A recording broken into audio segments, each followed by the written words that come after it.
Good morning! Swak sa bulsa pero swak sa panlasa ba ang ulam na hanap nyo? So, itry nyo naman itong aking hotdog sisig. Dahil nga na-late ako ng gising at tanging hotdog lang ang pwede kong iluto, yan, yung ating hotdog ayoko naman basta iprito. So, lalagyan natin siya ng twist. Yan, mag-isa nga lang tayo ng hotdog sa margarine. Hiniwa ko lang siya ng pabilog. Yan, pagluto ng ating hotdog, pwede na nating ilagay yung sibuyas, bawang, tsaka siling green. Magtitira tayo niyang mga yan para pang toppings natin mamaya.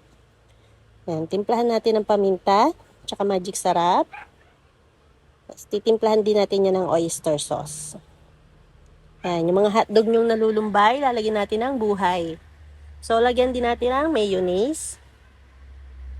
Yan. O, diba? Hindi kagandahan ng itsura niya, pero grabe yung lasa niya, ang sarap. Ilagay na natin yung natira nating sibuyas, siling green, at dinagdagan ko pa ng siling pula. Diba? Napakaanghang. Ayan, luto na. I-try nyo to guys. Napakasarap.